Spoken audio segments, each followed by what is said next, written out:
أعوذ بالله من الشيطان الرجيم بسم الله الرحمن الرحيم. Dr. Zakir, I feel that the next question, of all the questions that we've got to ask today, will perhaps shock quite a few people. The issue of a man and his wife, perhaps sitting on a sofa or some other place of comfort, and the husband delivers a kiss on the wife's face, let's say, or the lips of the wife. Is this an action which nullifies the fast or is permitted? While fasting, if a husband kisses the wife or hugs the wife or shows his love for the wife by kissing on the cheek or the lip or the hand or hugs or embraces, all these things are permissible as long as it does not encourage him to go into an act which is haram for fasting. And this is very well stated in the hadith of Muhammad sallallahu alaihi wasallam.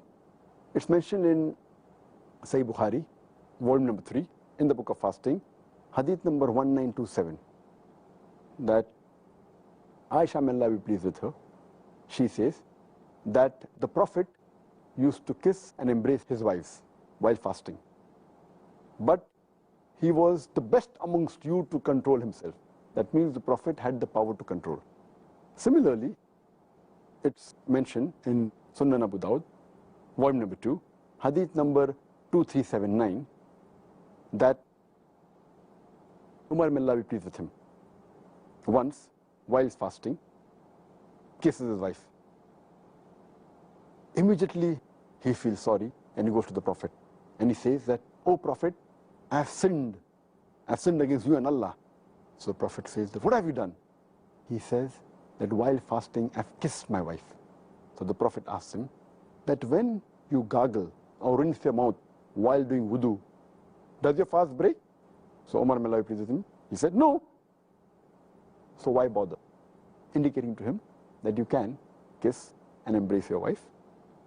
Furthermore, there is a hadith which is mentioned in Musnad Ahmad, volume number 2, hadith number 6739.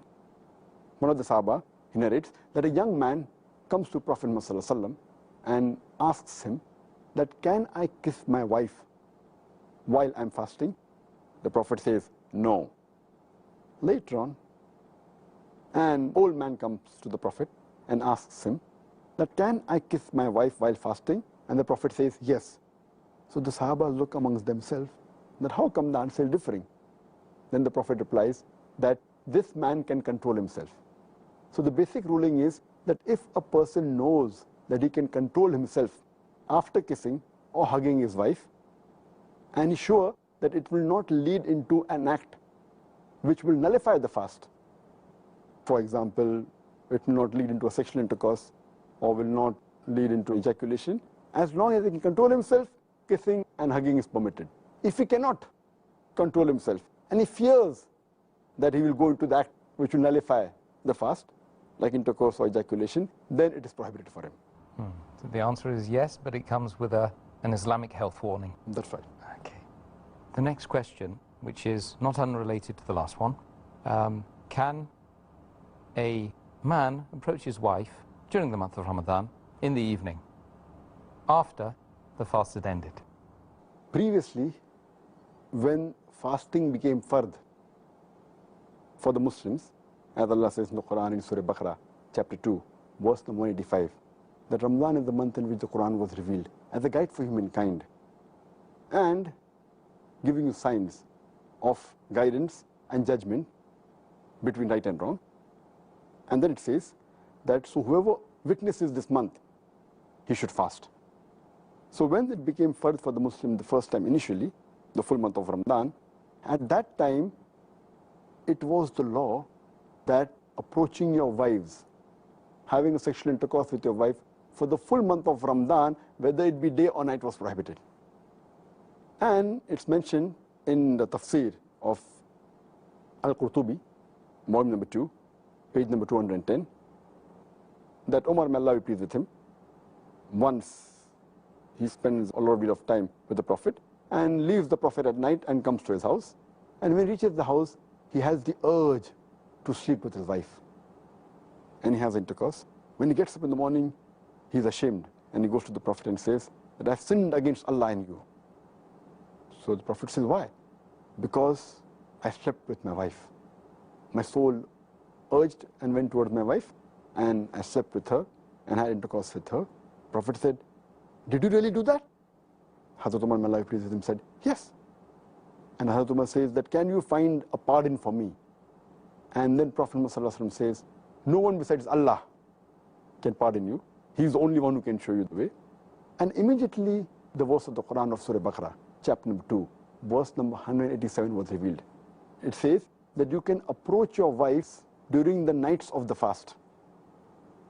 Hunna libasul lakum wa antum libasul lahunna. Because they are your garments and you are their garments. And then the verse continues that, and Allah knows what you used to do secretly in the nights with your wives. But Allah has forgiven you. And from now onwards, you can approach your wives. And you can take what Allah gives you, the offspring from them. And you can eat and drink till the white thread of dawn is distinct from the black thread. And then you can fast until sunset, until night falls. So when this verse was revealed, Surah Baqarah chapter 2 verse number 187, then it became lawful for the Muslims to approach their wives during the nights of the fast. So now, as far the present rule is, that you cannot approach your wives, have a sexual intercourse with them during the day, right from the break of dawn, from the time of Fajr Salah up to sunset. But immediately after sunset, up to just before the break of dawn, before Fajr Salah, you can approach your wife and it's lawful and you can have a relationship with them.